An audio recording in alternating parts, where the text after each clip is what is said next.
Well, hello YouTube Humans and welcome back to my channel. For those of you that don't know me, my name is Amy and today we are going to be doing a different kind of video than what I've normally done before. In this bag here I have loads of products that frankly I've forgotten about. I don't remember what they're like. I don't remember if I like them, if I don't, if I think they're good, how they perform, what the pigmentation is. I have no idea really about any of these because I have forgotten about them. So we're going to start with primer, and today we are going to be using the e.l.f. Poreless Putty Primer. So I remember this going bananas when this first came out. Like, you could not get your hands on it for love nor money. And I have used it a couple of times, but then it kind of just migrated to kind of like the bottom of my primer drawer, and I don't really remember if I like it or not. So I do like a really good pore filling primer. I do struggle kind of with pores across my nose, and I just remember the ads seemed to kind of be saying that this was kind of everything I was needing in my life. It's really quite a thick cream mousse kind of texture, I suppose. Poreless Putty Primers are the #1 mass primer in America, voted by Influencer. Oh Jesus. Right. So I have the Poreless Putty Primer. There's quite a few apparently in the range. There's the Poreless Putty Primer, which is for Poreless Flawless Complexion, Matte Putty Primer and Luminous Putty Primer. No, shut up, I don't care about free shipping. Grips Makeup All Day for a flawless finish. Infused with squalane for optimal hydration, smooth velvet texture, glides over skin seamlessly, perfect for all skin types. I can tell it's got some hydrating ingredients in there because it's definitely making my skin look a little bit more shiny than I would necessarily like. But we'll just have to see how the foundation goes over the top of it. So the foundation that I'm going to be using today is the Maybelline Fit Me Matte and Poreless Foundation for normal to oily skin. So I have absolutely no recollection of what this product is like. I've probably had this for about a year, maybe not even that, I don't know. I've used quite a bit of it, but I honestly cannot remember if I like it or not. So I'm gonna see how this goes, because like I think this might even be too pale for me, because I used to be so scared of like potentially looking orange in any capacity that I would probably buy a foundation that was probably 2 or 3 shades too light for me, and then I wouldn't even wear bronzer, so I would still have a floating head just for the opposite reasons, which is always good. I can't remember what the level of coverage is like in this. I cannot remember a bloody thing. Well, that's probably a bit too pale for me. This should be fun. It's running down my hand a decent amount, so it probably is quite a liquidy foundation. I can't remember if it's oxidizing at all. Can't remember anything about it at all, which either means it was incredibly unremarkable or I didn't like it and then just forgot to get rid of it. So I have mine in the shade 100, which is quite pale, but I will say one thing I do remember about this foundation actually. It was one of the first foundations where I remember finding really pale shades that were yellow, which is always a good thing, because I find particularly in the drugstore, like on the high street, if you're shopping in Boots or you're shopping in Superdrug, I find personally that a lot of the paler foundations lean very pink. Not just like those stores and their brands, I mean like generally in more affordable brands, I find that the shades lean very pink. Bourjois for me was the only one that had kind of real yellow tone to like warm skin foundation, and they've removed themselves from the UK market, so that's not brilliant. I'm just going to go in with my sponge. I don't feel like I've got a lot of coverage from that. Like, you can still see redness across my cheek here. You can still see pretty much all my blemishes. You can see the redness creeping through on my nose. And I thought I put quite a lot of it on. Maybe I didn't. Maybe I didn't put enough of it on. So I don't think this shade is horrendous, but obviously I'm going to have to wait to see if it oxidizes. It's building really well on itself, I will say that. It's not looking cakey or particularly heavy actually. I don't inherently, from what I can see, and don't get me wrong, I have like cavernous pores. Like, it's like ridiculous frankly. But the fact that I have a pore filling primer on, supposedly, and this is meant to be like a matte poreless foundation, I don't think we're inherently living up to that claim. Mostly across my nose, this side of my nose is looking very dodge at the moment, so I'm doing my trick of kind of just putting lots of foundation on my nose and letting it set, and then going in and blending it a little bit more, because I can never get foundation to sit on the end of my nose. Moving on to concealer, while I'm just gonna let the end of my nose set. I mean, this looks so janky, like all the writings kind of come off it. I'll be using the Maybelline Anti-Age Eraser Eye. I used to love, and I really kind of fell in love with it because of a YouTuber called Sharon Farrell. Might insert that footage if I can be bothered, but what I've actually done is I've actually just pulled the sponge off it, because that sponge is dried and horrible and crusty. But I think the concealer itself was actually quite nice, so what I've done is pull the sponge off, and then I'm just going to put the concealer directly onto the sponge, basically. She used to love the coverage, love the finish. I think this might actually be darker than the foundation. That's hilarious. It's darker than the foundation. So actually, this is actually darker than the foundation. This is going to look horrendous. Now, I can't work out whether it's just that this foundation is too pale and the concealer is the right colour, or if the foundation is the right colour and the concealer is too dark.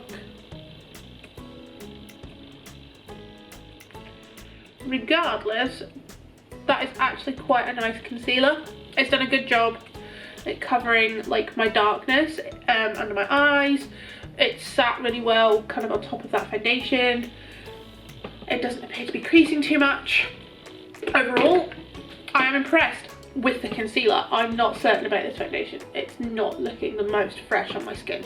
Now, normally I would go on to powder, but I actually have a liquid bronzer which I wanted to try today. So this is the Body Shop Honey Bronze, which appears to have exploded all over the inside of the tube. So that's great. I'll show you. It has exploded up in there. But I remember used to loving this, like absolutely loving this, which I don't think I've ever used liquid bronzer ever, but I absolutely love this, and I haven't used it in a very, very long time.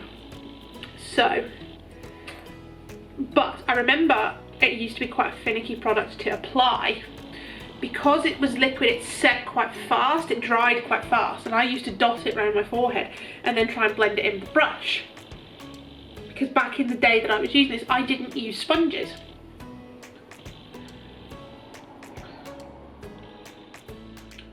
So I thought I could try using it with a sponge today and see kind of what happened, because I just stopped using it because I found that it was, while it was a really, really lovely product, it was just really tricky to kind of get the formula to work.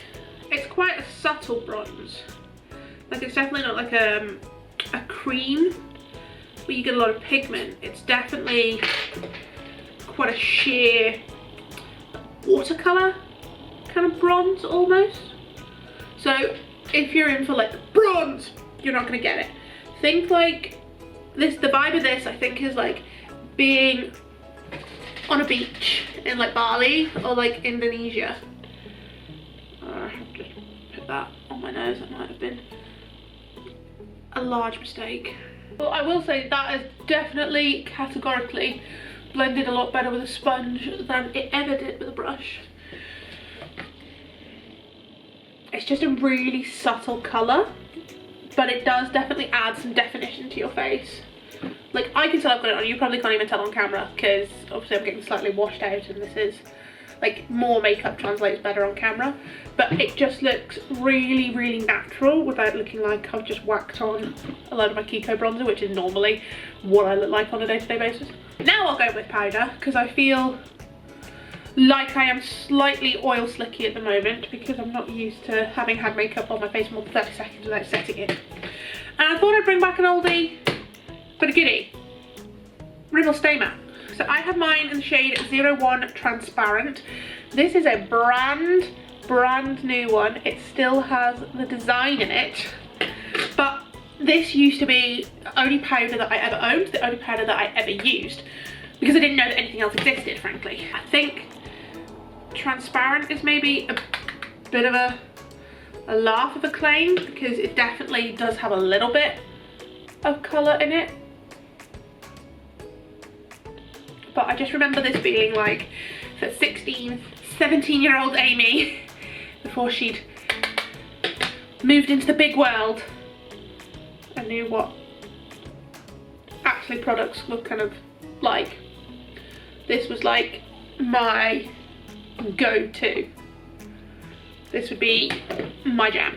It's so cheap, it's so affordable, but one of the downsides with it is, obviously because it's cheap and affordable, is the packaging and the longevity of it. It's not the best. Like, I cannot tell you how many of these that I have bought and repurchased because I've either smashed the lid, or I've smashed this, or I've lost the lid entirely. Oh, that has creased quite badly. Concealer has gathered in my under eye lines, so probably should have set that before I did the liquid bronzer. It's setting my makeup really well, like as well as I remember it ever setting my makeup. It does look like I have powder on my skin, which I'm not inherently mad at, because I am quite an oily girl, and that powderiness will A, disappear when I put my setting spray on, but B, will just disappear over the course of the day anyway. Like, you could tell that I had makeup on anyway, because the foundation, I had to put a lot of it on to get the coverage that I want. But now you can definitely tell that I have makeup on, because my nose has no reflection to it whatsoever, and nobody's face looks like that. But that has set my makeup really well, actually. I wouldn't use this as a handbag staple, even though it is a pressed powder. I personally prefer kind of loose powders at the moment. I'm trying to work my way through a few bits and bobs, obviously, for my project pan, but generally speaking I prefer loose powders because I feel that they set my makeup a lot better. I can use my sponge with them, really kind of mash it in there. I feel that makes my makeup stay a bit better. But in terms of like a standby, in terms of like an at-home powder, I don't really think you can go wrong with this. It's just beware of packaging. So we're going to move on to bronzer now, and I used to use this bronzer. I think this might have been one of, if not the first bronzer that I ever bought. Now, background, I didn't wear or use bronzer probably, I've got to say, 2022, 21, 22 maybe, and I'm only 25 now, so this is kind of quite, I say old, it's definitely one of the older ones that I own. It is the L'Oreal Back to Bronze, which I think I bought this at the same time I bought the Life's a Peach blush, and I've actually completely finished that blush. I mean, you can almost still see the design in this, so I can't have used it that much, but I think this was like my first bronzer that I used and was like, oh, okay, I get it now. Because with me being a pale girl and not even like discovering kind of fake tan until, I didn't really use it until probably last year. I would say fake tan. I'm still a complete fake tan noob. Don't know what I'm doing with it. I couldn't work out why I looked like, even before I started using fake tan, I couldn't work out why I had no dimension in my face in photos. I always just looked really flat and really ghostly. And two things changed that for me. One, actually filling in my eyebrows, which I did nothing with until I was probably about 21, 22. Again, and bronzer. Because it just gives your face a little bit of dimension, a little bit of structure, a little bit of kind of depth. That is lovely. It's a more neutral bronzer than some of the other ones that I own, and it's a matte bronzer, which isn't my preferred finish of bronzer. I prefer a slightly more luminous one, something like the Kiko Marble bronzer, or the not matte version of like NARS Laguna is beautiful. But that looks delightful. That could be next in my project pan, because currently I only have one bronzer in my project pan. So this could be the next one to go in there. Then I'll move on to blush. And I used to use this every single day. It's broken, it is horrible and janky, but you can't even tell that I've used it. This is the Essence Matte Touch Blush. This is the shade Rose Me Up. And it really does look like a nothing colour, and to be fair, it probably is. I use I think this is my Beauty Bay blush brush. But I bought this because this was supposedly a dupe for the Tarte Amazonian Clay Blush in the shade Exposed, which I now own. And it was just a really kind of nothing kind of colour. It was still a little bit rosier, a little bit pinkier than kind of some of the other blushes that I own. It's definitely more of a neutral one, where if you look at 95% of the blushes that I own, they are a bright peach, like a bright shimmery peach. Whereas this one was kind of just the one that was there but wasn't there. That just meant that if it was a day that I was doing like a big eye look or a big lip look, or I just didn't really know what I was doing and I wasn't sure what blush to wear, always this one, because it was so neutral and so almost existent but non-existent, which sounds really weird, that it just went with everything. But it was the one that it was the blush that I never had to think about. And it was just, oh yeah, no, it's fine, I'll just get my Essence one, that's fine, it's not a problem. And it was only like £2. So we're now going to move on to setting spray. This is a product I've only used once actually, and I have no recollection of actually what it's like. This is the CYO Set to Last Fixing Spray. Game, set and match. Our favourite fixer for makeup. Looks last. Keep your makeup looking fresh. Lovely little spray bottle. I mean, I've got like 20 applique all-nighters, so it does have quite a high bar to kind of live up to.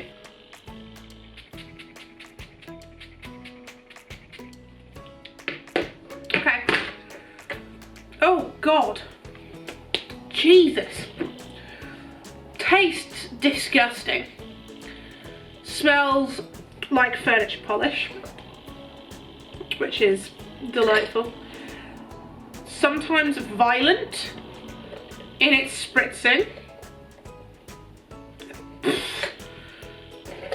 I can feel it on my face. It has settled down the powderiness on my skin, but I'm gonna have to leave that to set for a bit. And I am gonna go in with my brow products. Today we have two, and not ones that I've been using, frankly, for a very long time. So we have the Isla by Fleur de Force brow powders and the Benefit 24-hour brow setter. This I got on sale, I think in Savers a very long time ago, and I used to use it every day. I have made quite a dent in it, but I've forgotten if I like it or not, because I used to use it when I had my Candy Floss Pink and my blonde hair. And then 24-hour brow setter I know is good, but I just haven't used it in a while, and I wanted to kind of remember what the brush is like, because it's got two different sides of the brush. One side of the brush has kind of got like longer bristles and one's got shorter bristles, so I wanted to see which side I preferred. So I'm gonna whiz through this while my setting spray sets. See you in a bit. And now I have my brows on. They're quite bold for me. They're darker than I would normally go. Brow gel is phenomenal. I prefer the shorter side than the longer side. I have just learned. And that shit, how did I used to wear that when I was blonde? Jesus Christ. I do need to sort my brows out anyway, so forgive them if they're looking slightly disgraceful. And then we are going to move on to eyeshadow. Now I had to really root around in the back of my drawer for this to find one that I had no opinion of, and I've come out with a bit of an obscure one. So this is the Revolution Reloaded in the Iconic Fever colourway. A very orangey, warm, rich palette, which is delightful, but I basically bought it for two reasons. One, this orange shade here, and two, this metallic shade here. I have used basically none of the colours from this. I think I used to use this quite a lot. I think it cost me about £4. I have quite a sizable dent in the orange shade and a few of the blending shades, but I'm going to try and challenge myself to use the colours that I haven't used. So we're going to be going for the darker ones up here and some of these more mid-tone blending shades here, because if I can see a dent in it, that means I've used it, and therefore I'm not going to use it today. So I'm just going to kind of dib and dab as I see appropriate. So I've just got a big fluffy brush here, and I'm going to blend the lightest matte shade, which I think is probably this one here. None of the shades have names, so it's just this white shade here. Well, more of a cream, I suppose, than a white shade.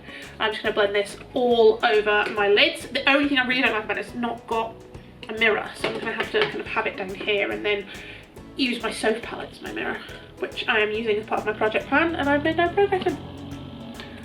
So I'm just going to kind of set, I say set, not that I've put anything on there like a primer or anything at all, but just to give me a good base for blending colours onto.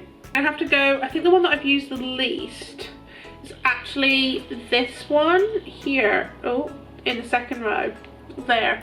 I don't think I've used that at all. It doesn't look like I have. It's quite dark actually for a blending shade, so just have to really tap off the excess on my brush and be really light with it. I have no recollection of what the pigmentation of this is like. It's a good nothing colour if I put nothing, like if I put very little of it on, you almost can't tell that I've actually got any product on my eye at all. So it's just a nice subtle definition colour actually. I'm going to try and deepen the crease up a little bit. I've just stuck my finger in that. What one? Deeper matte shades. I'm going to have to go for one of these to here. That one looks a little bit too warm, so I'm going to have to go for this one, which on camera is looking relatively light. Actually, it's quite a dark, almost purple shade, which is going to be very interesting.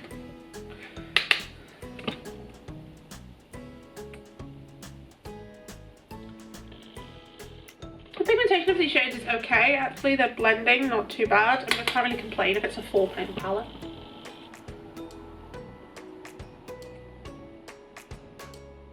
Smaller blending brush, and we're going to have to go with an even darker shade, and the only one that's darker than that is this one here. I don't think I've ever used this because shades like this scare me. I generally don't do dark looks. I generally do like bright oranges or like bright blues, or I did a rainbow eye ones. Like that's like my go-to. You won't ever see me in like a dark smoky eye because I don't know how to do them. So this should be entertaining. Picking up quite a lot of powder. Lighting's completely different because my camera died, and then I had lunch, and then I started watching Georgia Toffolo on YouTube because I can. So yes, I ended up blending that colour kind of just through my crease a little bit, and then I'm going to go in with a flat shader brush and another colour I haven't used, and I feel I'm going to have to go dark again, so I'm going to have to go for this one in the bottom corner there. The shades have blended quite well. I have had to work with them a little bit more than I probably would have some of like my more expensive palettes, like my Huda ones, but you know, I can't complain if it's only £4. I keep going to go into my soap palette, and I'm going to take just that dark shade again, go along my lower lash line. So we shall move on to mascara now, and it's one that I don't think I've actually tried. I've tried the waterproof version of it, and it was okay, I suppose. But we have the Too Faced Better Than Sex mascara. I think I got in my Boots Best in Beauty box.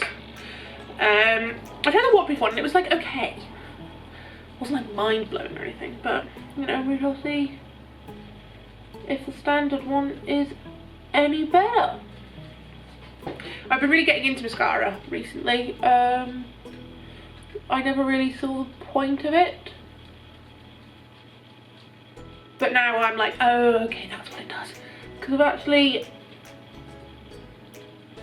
kind of vaguely learned how to use it properly. I'm going to struggle to speak and actually do this, so I'm just going to whiz through this bit. Yeah, no, that's better than I remember the waterproof one being. It's a good mascara, but I don't think it's going to replace any of like my Kiko ones or anything like that.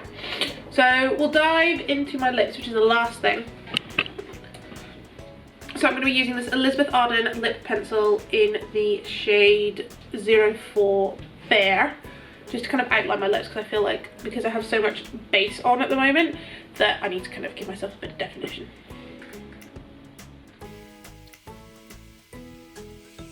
And then I am going to be going in with the Rimmel Kate Moss lipstick in the shade 42, which I used to think was too pale for me, and I think it's still too pale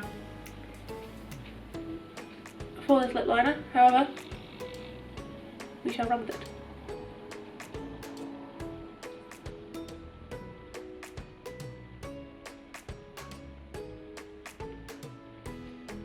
It's actually mixed together really well. A bit drier than I remember it being. I remember it being quite a slippy sheer lipstick, but actually no, that's worked really well. Yeah. So that is my kind of finished look with my products that I forgot about. I have to say, after having this sat on my face for quite a while, the base looks a lot better now than when I first applied it. That primer was okay. I'm not convinced by the foundation. The concealer worked really well. Powder is looking good. I'm glad I rediscovered that highlight, and the liquid bronzer is actually really good. Love the blush, love the eyeshadow, although I don't really think I'm going to be bringing many of those out of regular rotation. Like, they're good products and they look really good on my skin at the moment, but I don't think they're enough to kind of replace the staples that I have going at the moment. That mascara was actually better than I expected, and the eyeshadow blended quite well. So all in all, actually really, really good. I wouldn't use that foundation again though, because I'm just not convinced that it sat particularly well on my skin. But yeah, if you guys have enjoyed this video, please hit the subscribe button down below. Don't forget to turn on the notification bell so you don't miss any of my future uploads, and give this video a big thumbs up so more people can find it. And other than that, I'll see you next time, guys. Bye.